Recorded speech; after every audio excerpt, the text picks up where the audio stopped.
Hi everybody, Susan Storm here, and today I want to talk about INTJ meanness. I get a lot of emails actually from INTJs who are frustrated with the stereotype that they're very uncaring, inconsiderate, cold, heartless people.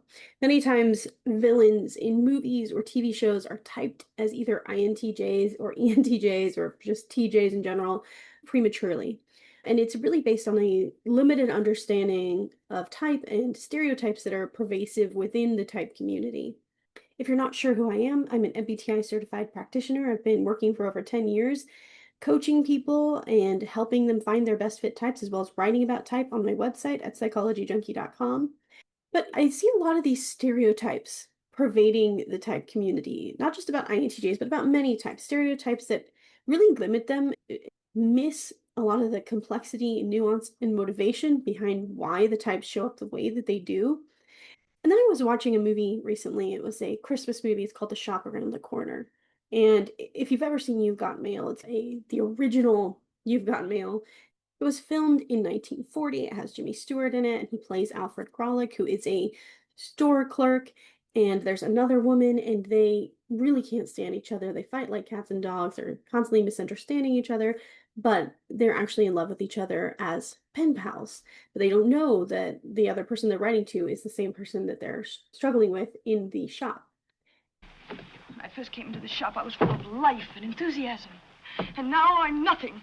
You've taken my personality away. You're a dictator, that's what you are. It's a really fun movie, but that's not the point of what I'm saying today. The point is that I think the main character, Alfred Kralik, Jimmy Stewart's character, is an INTJ. He's someone who is really looking for a mentally stimulating partner. He wants to learn, grow, develop knowledge, competence, and insight. It's a major part of who he is, but he's also this very no nonsense, honest person. He says what he thinks, even if sometimes it might rub the other person the wrong way. And that doesn't always go so well for him in the movie, as you can see in this clip.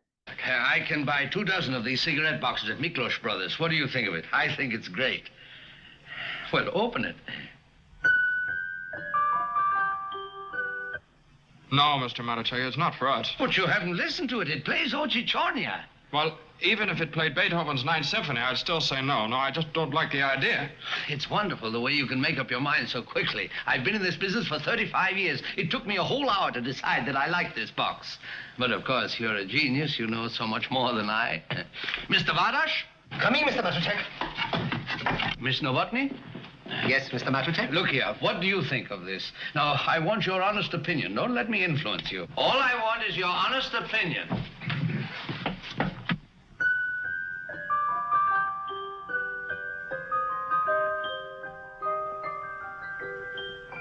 Well, Miss Novotny?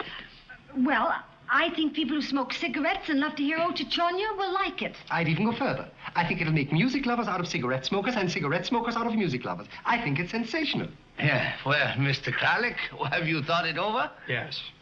I still think it's inadvisable. Well, give me one reason.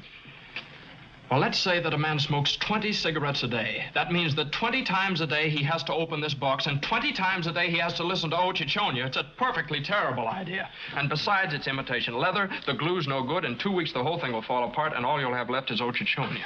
You don't have to tell me that it's imitation leather. I know that. You just sell things and let me do the buying. Just looking at this clip as a great example, you can see that the shop owner is asking him his thoughts on this cigarette box.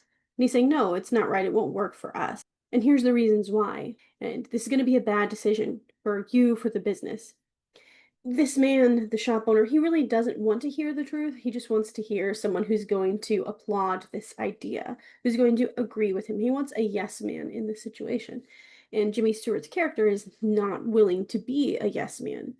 But in this situation, is it more caring to be a yes man, to say, oh, this is such a great idea, even if it fails to sell and is a bad profit-based decision down the road? Or is it more considerate and kind to be the bad guy and say, this is a really bad decision, it's not going to work for us. You might face people's anger, but ultimately you're helping the other person.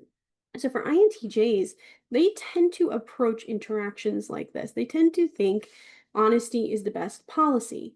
On top of that, they use a combination of introverted intuition and extroverted thinking. These functions are very good at strategy and future forecasting and predicting how things are going to unfold in the sense of what's going to be profitable or not, what's going to pass or fail. They're very good at managing with metrics, logistics, resources. So an INTJ, when they give their input, is going to be looking at future trajectory as well as what makes practical sense, whether an idea is likely to pass or fail, and what that decision makes for the future. So in this case, Alfred Kralik character is thinking this is a terrible idea. The cigarette box will never sell. The kind thing for me to do is to say, no, let's not do it. But the rest of the shop doesn't see it that way. And so they pander to the shop owner. And many times throughout the movie, Jimmy Stewart's character get misunderstood, cast as the mean guy for his bluntness and for his more serious, critical nature. Any day now, I may be in a position where I don't have to work anymore. And then, Mr. Kralik, I'll really tell you what I think of you. And as for that blouse, I think it's beautiful, and I'm going to wear it tonight. Mr. Kralik, I don't like you. But are INTJs acting that way because they genuinely dislike people, because they want to hurt other people's feelings? In most situations, no. Obviously, you can have unhealthy INTJs who make decisions that are cruel or insensitive because they're unhealthy, but the same could be said of any type. You can have an ENFP who is cruel and insensitive and says things to hurt people. That goes across the board.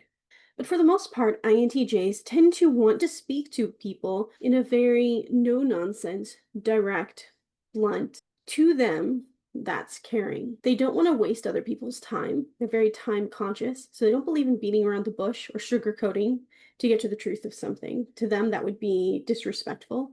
To them, that would seem cloying or pandering. They want to respect their time. They want to respect the other person's time. So one of the ways that they do that is by being very blunt and straight to the point. If someone were to go to an INTJ and offer criticism in this really sandwichy way, the way a lot of people do, where they give some praise, criticism, praise, the INTJ is often going to feel like the other person is treating them like a child. They're going to feel like the other person is being patronizing. And they may also feel like the person wasted their time because they added all this fluff to the criticism. Oh, that was such an obvious trick. I almost fell for it, Please, too. Mr. Kralik. Overall, INTJs will respect straight up criticism more than they will respect criticism where the other person's trying really hard to make sure that their feelings aren't hurt. INTJs tend to think honesty is the best policy. When they're in a situation and they have to make a decision or they have to communicate, they're generally going to fall back on straightforwardness, logic, but also honesty and authenticity. They have these two functions in the middle of their stack, extroverted thinking and introverted feeling. Extroverted thinking is very focused on effectiveness and efficiency, and that means effectiveness and efficiency with language as well, which results in that economy of words, that directness and bluntness. But then introverted feeling, which is very focused on authenticity, honesty, and being sincere and aligned with what you think is right or wrong. So when INTJs are communicating, they're focusing on getting the information out economically, making the most logical decision and logical analysis, as well as being honest and authentic and not betraying what they actually feel. To them, that is a respectful way of communicating. There's another function that certain types have that for INTJs is very difficult to access, and this function is extroverted feeling. Extroverted feeling is the dominant function of ENFJs and ESFJs, and the auxiliary function of INFJs and ISFJs. Extroverted feeling is really good at noticing the emotional wavelengths around a person, at knowing how to connect, to harmonize, and to get people what they need emotionally. It knows when to tone down or when to raise the volume. It knows how to interact so that you can reach rapport with another person and a sense of camaraderie and simpatico. INTJs and ISTJs have this function in the seventh position, which is often called the trickster position. They don't generally feel confident in this function. They tend to feel a little suspicious of it, which is why sometimes they struggle to connect with extroverted feeling types. They tend to feel like it has some kind of ulterior motive, and they have a harder time reading those emotional wavelengths and responding to them. They may be in a situation where there's some kind of tension or some kind of emotional atmosphere, and other people are adjusting based on that. And the INTJ will not adjust because they're not as cognizant of that. So this sometimes gets them cast as the bad guys or the mean guys because they're not adjusting the way that people with extroverted feeling might. Other people might phrase things very delicately and cautiously, whereas an INTJ might just come right out and say it. My thought is, does this actually make them bad guys? Does this make them the villain in every story? Oftentimes I see these really emotionally manipulative villains cast as INTJs. And it's funny to me because if you're going to talk about someone who's really good at manipulating other people's emotions and playing with that emotional atmosphere, it's much more likely that villain is going to be someone who has an extroverted feeling tendency, not an INTJ. People just tend to see these villains and these bad guys as being very power hungry and people with a plan and a strategy, and they go, oh, that's clearly an INTJ, without realizing that orchestrating the mood is not really their strong point. Their strong point is the strategy. It is coming up with effective plans, future forecasting, gaining insight. I myself, as an INTJ, have been in several or many situations where I said something truthfully that I thought, oh, I'm being kind, I'm sharing the truth, and it was not taken the right way. Generally, in a social situation where I'm being asked to give feedback of some kind, if the other person is expecting extroverted feeling feedback, so connection, intimacy, emotional support, and understanding, I often mess up in those situations. Instead of reverting to extroverted feeling, I tend to revert to extroverted thinking and introverted feeling, which means I may just say, well, here's what you should do. Here's the advice I have. That doesn't always go over well. It's something I've had to really work on a lot in my life, knowing when to give advice, when to state my honest opinion, and when I need to just ask the other person if they want advice or they just want me to be able to listen to them.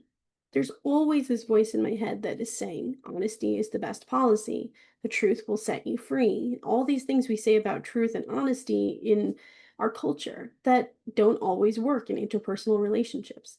In interpersonal relationships, people don't always want your direct opinion and advice in a situation. Often they just want someone to listen. They want someone to provide support, encouragement, and sometimes this can feel really dishonest or patronizing to an INTJ. We can feel like I was disrespecting this person by not being straight with them. Why would I not give them advice that could really help them down the road? That doesn't seem loving to me. Or why would I not share my direct, honest opinion when that's the authentic and therefore loving thing to do? So this, as you can see, is an easy way for there to be misunderstandings, particularly between INTJs and FJ personality types. So part of the reason I made this video is to fight that stereotype that INTJs are really uncaring, insensitive people, because I have heard so many times from INTJs that they do genuinely care. It's just the way that they show it is different than what Western society typically denotes as caring. Have you read Crime and Punishment by Dostoevsky? No, I haven't. I have. There are many things you don't know about me, Miss Novak. As a matter of fact, there might be a lot we don't know about each other. You know, people seldom go to the trouble of scratching the surface of things to find the inner truth. Well, I really wouldn't care to scratch your surface, Mr. Crowley, because I know exactly what I'd find. Instead of a heart, a handbag. Instead of a soul, a suitcase. And instead of an intellect, a cigarette lighter, which doesn't work. Well, that's very nicely put. INTJs tend to show care through their parent function, which is extroverted thinking. Efficiency focused. It's very direct. It's very much about the logic, more so than it is about the heart issues. But even though extroverted thinking is about this objective logic and effectiveness and getting things done quickly and managing resources effectively and all this kind of thing that would seem like it has nothing to do with the person and the relationships, for INTJs, because that function is in the parent role, that tends to be the way that they take care of their relationships. So that extroverted thinking part, which looks very detached and impersonal, is often coming from a very caring place, but you may not see it on the outside. For me, this can look like using acts of service as my love language. If I care about someone, I'm going to look for a way to make their life easier. I might help them with difficult business decisions or difficult life decisions. I might help them in some practical way that solves a problem. But I'm not going to be a words of affirmation love language person. Extroverted feeling types are really good at that words of affirmation piece, at telling people exactly what they need to hear to feel emotionally supported. For INTJs, for most of us, words of affirmation is more of a struggle, knowing those correct words to say, knowing how to influence how someone feels in a way that feels supportive and encouraging. That can be really difficult. And that's again because INTJs don't have extroverted feeling as one of their primary top four functions. That's in the seventh position out of eight. But this doesn't mean that INTJs don't care. It doesn't mean that they're not sensitive, loving people. They often get portrayed as the bad guy and often perceived as the bad guy in social situations because of that, because of their lack of expression. We don't tend to be super facially expressive people, and because of that direct way of speaking. But if you look at the heart of many INTJs, they're actually quite a bit more sensitive than they let on. They just don't generally show their feelings as much. So I guess the takeaway from this video is if you are an INTJ, first, I see you, I relate to your struggle, and you're not alone. And this misunderstanding and the stereotype that your type is this really villainous, cold, unfeeling person is something I'm definitely trying to combat in the type community. And for other people watching this, it's just to open your mind to another way of interpreting the INTJ's actions. You can interpret their directness as being insensitive. You might think, oh, well, they just don't care about me or they don't love me. But instead, look at what they're doing for you. Look at those acts of service. Acts of service and quality time tend to be the top two love languages for this type. Are they giving you their time? Are they giving you their attention? Are they doing things to make your life simpler? This is more likely to be how they show they care than through that words of affirmation piece. Many times I deal with couples who are in relationships where one of the partners is an INTJ or an ISTJ or a TJ of some kind, and their caring is often really misconstrued by the other partner, or it's almost invisible to the other partner. And this is something where compromise is essential on both sides. The partner needs to understand that their love may not translate immediately through words. It may be coming through in that action piece. And as well, the INTJ partner often needs to work on verbally expressing their feelings and not just thinking that they're obvious based on their actions. We tend to think, well, my love is super obvious. I'm clearly with you still. I'm doing things that support you. Why do I need to keep saying it over and over again? And this is something that's come up in my own relationship. And I have to remember that the inner feelings I have of affection for the other person aren't readily translated. They are staying locked in a box on the inside. It feels really cringy for me to express a lot of verbal affirmation. To me, it feels kind of cloying and vulnerable and a little scary because that function for me as an INTJ is in my shadow. But I've had to work really hard at bringing those inner feelings out to my husband because otherwise it's not evident how I feel to him because he's an ESTP. He's very much about the experience, the action, as well as he has extroverted feeling in that third role. And so he's really looking for emotional connection.